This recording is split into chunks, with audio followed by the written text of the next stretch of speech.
Sir NEET और JEE वाले जो एस्पिरेंट होते हैं, जिस एज में वो नीट और जेई का प्रिपरेशन करते हैं, उन्हें सही गाइडेंस नहीं मिल पाता है कि उन्हें कैसे पढ़ाई करना चाहिए, क्योंकि बोर्ड का प्रिपरेशन करना बोर्ड एग्जाम के लिए और किसी कॉम्पिटिटिव एग्जाम के लिए, जैसे नीट और जेई हो गया, इन सब में बहुत ज्यादा कंपटीशन है। तो सर नीट और जेई वाले स्टूडेंट को वो सही गाइडेंस नहीं मिल पाता कि उन्हें कैसे पढ़ना चाहिए, तो उन लोगों को आप क्या टिप्स देना चाहेंगे अपने तरफ से कि उन्हें कैसे प्रिपरेशन करना चाहिए नीट और जेई का? देखिए, जो नीट और जेई की तैयारी कर रहे हैं उनके लिए दो बातें बहुत इंपॉर्टेंट है। एक तो उनका रीडिंग कंप्रिहेंशन अच्छा होना चाहिए। रीडिंग कंप्रिहेंशन से मेरा मतलब है कि आपने एक पैराग्राफ पढ़ा और पढ़ के आपको उसको समझने की कितनी क्षमता है। एक तो रीडिंग कंप्रिहेंशन अच्छा होना चाहिए और दूसरा वो बहुत सारे क्वेश्चंस प्रैक्टिस करें। और ये जो दो बातें मैंने कही है, ये बातें मैं के पिछले इंटरव्यू में भी बता चुका था कि दो एजुकेशनल साइकोलॉजी से रिलेटेड दो रिसर्चेस है। एक 1954 की रिसर्च है जिसका नाम है लर्निंग पिरामिड मॉडल। ये मॉडल ये बताता है कि आप लेक्चर देखने के बाद आपका जो लर्निंग डेवलपमेंट होता है वो 5% होता है, और लेक्चर के बाद जब आप उसे पढ़ते हैं तो 10% हो जाता है, फिर आप ऑडियो विजुअल देखते हैं तो 20% हो जाता है, फिर जब आप उसका डेमोन्स्ट्रेशन देखते हैं तो 30% हो जाता है, ग्रुप डिस्कशन यानी कि पीयर ग्रुप लर्निंग आपस में जो स्टूडेंट डिस्कस करते हैं तो उसमें 50% होता है, और उसके बाद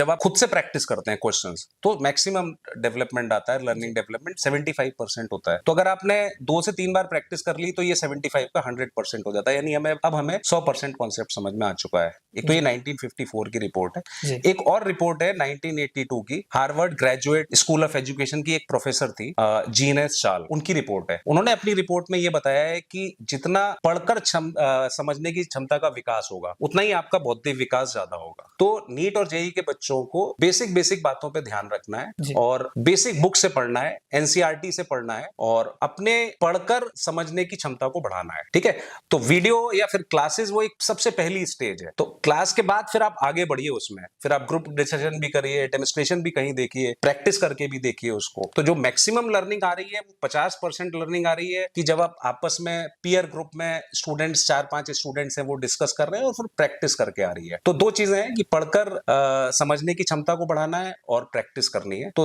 और बेसिक बुक से पढ़नी है, चीजों को बेसिक बुक से पढ़ना है हम लोगों को, जैसे एनसीईआरटी से पढ़ना है और कोई अगर बेसिक बुक है तो उससे पढ़ना है। एक बात तो इसमें ये हो गई, और दूसरी बात इसमें ये है कि अब आप बोलेंगे कि भाई कितने सवाल प्रैक्टिस आप बोल रहे हैं, तो रोज हमेशा कितने सवाल प्रैक्टिस करने हैं? तो मुझे ऐसा लगता है कि अगर आप 150 के अराउंड करते हैं सवाल डेली, चाहे वो इंजीनियरिंग के स्टूडेंट हो, फिजिक्स केमिस्ट्री मैथ्स 50 सवाल कर सकते हैं, या फिर वो मेडिकल एंट्रेंस के स्टूडेंट्स हैं तो फिजिक्स केमिस्ट्री बायोलॉजी में बॉटनी जूलॉजी दोनों आ गया, तो वही 50 क्वेश्चन। तो आप 150 सवाल की अगर रोज प्रैक्टिस करते हैं तो धीमे धीमे आप बहुत स्किलफुल होते जाएंगे और बहुत एफिशिएंट होते जाएंगे, और कुछ समय बाद तो ऐसा होगा कि आप अगर 10 सवाल अटेम्प्ट करते हैं तो सारे खुद से ही सही कर लेंगे। लेकिन इसके इनिशियल स्टेजेस में ऐसा हो सकता है कि आपने 10 अटेम्प्ट किए तो 5 सवाल ही सही हुए, फिर वो धीमे धीमे बढ़ के 10 सवाल अटेम्प्ट करेंगे तो 6 सही होंगे, फिर 7 सही होंगे, फिर 8 सही होंगे। तो परफेक्शन आने में थोड़ा टाइम लगेगा, वो 4-5-6 महीने, साल भर या उससे ज्यादा भी लग सकता है। ठीक है, तो दो चीजें इसमें बहुत इंपॉर्टेंट है कि खुद से करके सीखना है और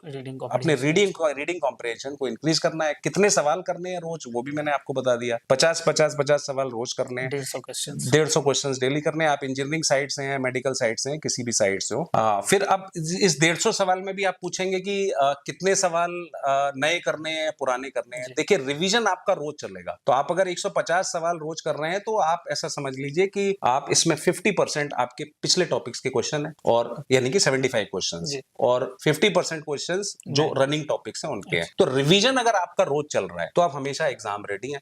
आप with in the chapters topic connect कर सकते हैं, या फिर आप अलग अलग चैप्टर्स के बीच में अगर कॉन्सेप्ट्स की लिंकिंग है तो वो भी आप कर सकते हैं। तो रिवीजन ऐसा नहीं होना चाहिए कि हम जो है पहले 6 महीने सीधा पढ़ते चले जाएंगे, आगे चलता चला जाएगा कोर्स, और फिर हम 6 महीने के बाद रिवीजन शुरू करेंगे। नहीं, इसमें रिवीजन भी इंक्लूडेड है। तो आपके ऊपर कभी ऐसा स्ट्रेस नहीं आएगा कि आपका बहुत ज्यादा बैकलॉग हो गया, या आप आज से 2 महीने पहले जो टॉपिक्स कवर हुए थे उनको आप बिल्कुल भूल चुके हैं, वो भी नहीं होगा। तो 50% क्वेश्चंस रिवीजन वाले यानी पिछले टॉपिक्स के हैं, 50% करंट टॉपिक्स के हैं। और जब आप बहुत ज्यादा रिवीजन करेंगे तो जो 50% क्वेश्चंस रिवीजन वाले हैं उनमें आपको टाइम समय कम लगेगा, तो आप नेचुरली जो रनिंग टॉपिक्स हैं उनके लिए टाइम आपके पास ज्यादा रहेगा। और इससे क्या होगा कि इससे स्पीड इतनी ज्यादा इंक्रीज हो जाती है कि आप exam, suppose allotted time 3 hours है, उससे पहले ही आपका पेपर खत्म हो जाएगा, 15-20 मिनट पहले ही। तो 3 घंटे अगर आपको मिल रहा है तो आप पता चला 2 घंटे 40 मिनट, 2 घंटे 45 मिनट में अपने आप खत्म कर लेंगे, क्योंकि आप इतनी प्रैक्टिस कर चुके हैं, अपने आप वो हाथ तेज चलने लगता है। हाथ वो तेज तभी चलेगा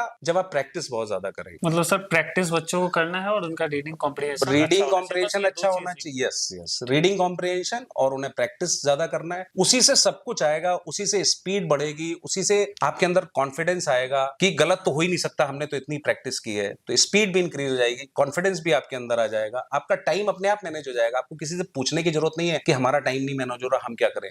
तो टाइम मैनेज कोई बाहरी आदमी नहीं करा सकता। अगर आप 3 घंटे में पेपर कंप्लीट नहीं कर पा रहे हैं तो कोई बाहर से आदमी आके आपको टाइम नहीं मैनेज करा सकता है कि वो आपका 3 घंटे में पेपर का, वो आपके अंदर है कुछ ना कुछ कमी, और वो क्या कमी है वो मैंने आपको बता दी कि कहीं ना कहीं रीडिंग कॉम्प्रिहेंशन में अगर कमी है तो पता चला आप क्वेश्चन पढ़ के समझ नहीं पाएंगे जल्दी। अगर आपका रीडिंग कॉम्प्रिहेंशन अच्छा है तो आप क्वेश्चन पढ़ भी लेंगे, जल्दी समझ भी लेंगे, और अगर आपकी प्रैक्टिस अच्छी है तो आप उसे एक्यूरेटली सही भी कर देंगे। तो रीडिंग कॉम्प्रिहेंशन और प्रैक्टिस, इस पे सबसे ज्यादा स्ट्रेस है। आई होप आपको वीडियो पसंद आया होगा। वीडियो अच्छा लगा like comment share and subscribe जरूर कीजिएगा।